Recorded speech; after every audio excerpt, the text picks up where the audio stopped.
Peace and blessings, family. It's me, Code 67 Sports TV. Shout out to the awesome and amazing LDBC, Lions Den Broadcasting Community. Shout out to the Louisiana All-American Sports Network. And shout out to the greatest university in the world, the Southern University, home of the mighty Jaguars. In this particular video, this is not a video about anything in particular. It's just a general video.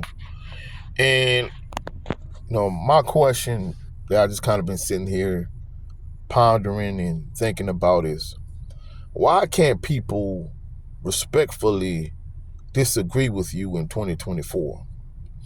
Because I grew up in a day and age and a time in which people didn't have to agree on everything.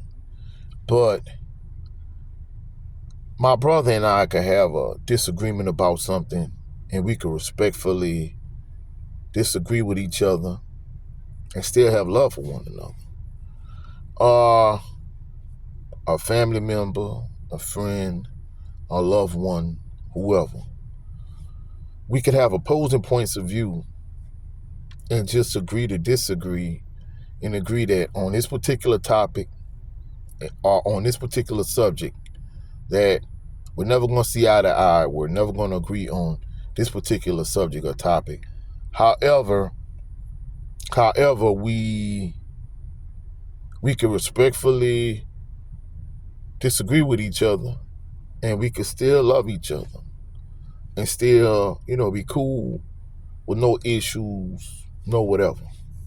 However, in 2024, whether we talking about boxing, whether we talking about politics, no matter what the topic is, and too many instances I see where people disagree with each other and they fall out and like they can't be cool anymore. They can no longer be, close family members. They can no longer be friends, whatever the case may be. And I don't understand that. My issue is just say, for example, boxing. I've seen a lot of my brothers in the LDBC, they disagree with someone on a boxing opinion, and that person has an issue with it, and they fall out with them, and they're not cool with this individual. They're not cool with this individual anymore. And I'm like, just because y'all disagree on boxing, to me, that's the most ridiculous and asinine thing ever. We could respectfully disagree with each other and still be cool. I don't understand that. But the thing I'm starting to see more and more since this recent presidential election is a lot of people, and I hate to say it, black people in particular. A lot of instances it's black women, some instances it's black men, but more so black women, and just women in general.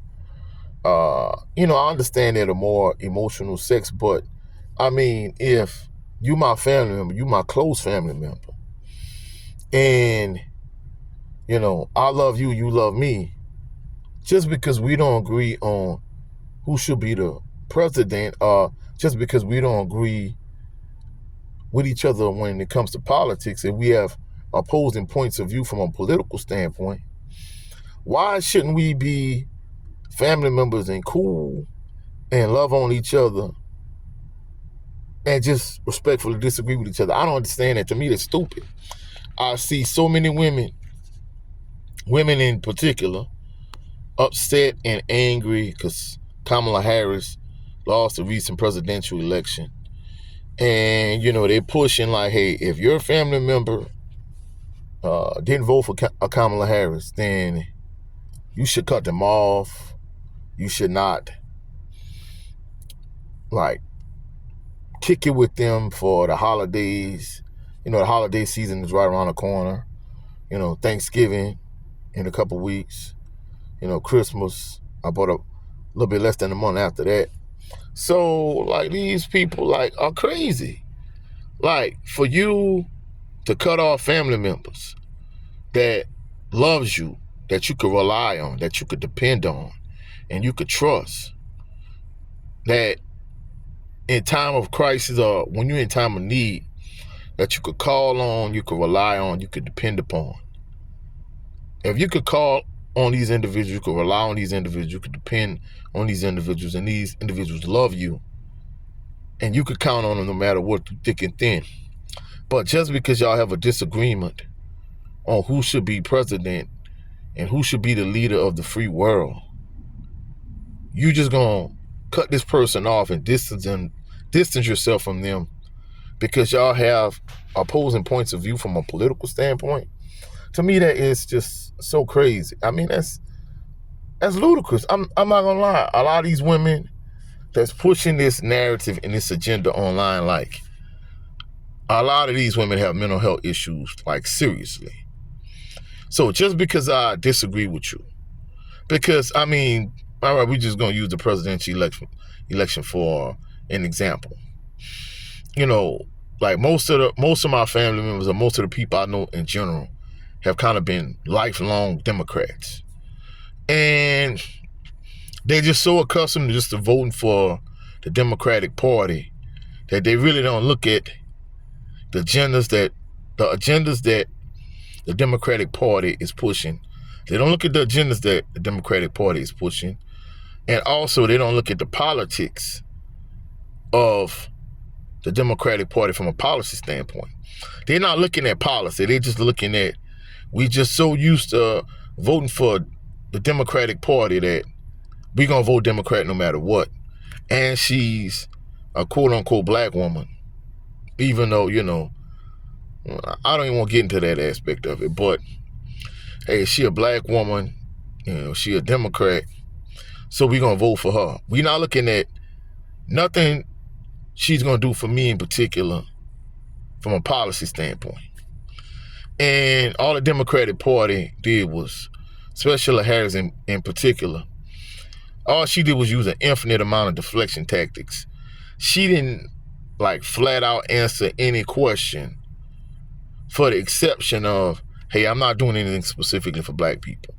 But outside of that, she really didn't address any questions. She really didn't answer any questions. She just used an infinite amount of deflection tactics, and she just pointed the finger at Trump at every turn. And you wonder why so many people didn't vote for her. I mean, voting for her in many instances, like, you voting against what's in your own best interest. And the fact that you're going to tell people to cut off family members and friends and loved ones because they have an opposing point of view from you from a political standpoint, to me, is just the most ludicrous and most ridiculous thing I've ever heard. I mean, that's crazy.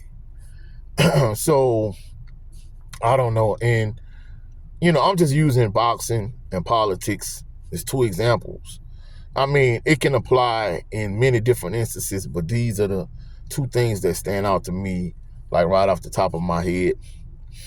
But that's it for this particular video. If you found any value in this video, please like the video, share the video, comment in the comment section, subscribe to the channel. Also, click the notification bell so you can be alerted anytime I post any new videos. Go check out my brother's channel, Jared 11 Green, every Sunday at 3:30 p.m. Central Standard Time. He does the Southern Baller Show. Also, go check out my brother Brent Fox. On his channel, you know, he talks about football for my LDBC family members. He does a boxing series called the 20x20 series, and he does a show called It's Just Me starring Brent Fox. And also go check out my brother 7A Sports TV. He has two channels. He has 7A Sports TV, which is his main primary channel, and his backup channel, LDBC General. I'll catch y'all on the rebound. Y'all have a blessed and phenomenal day.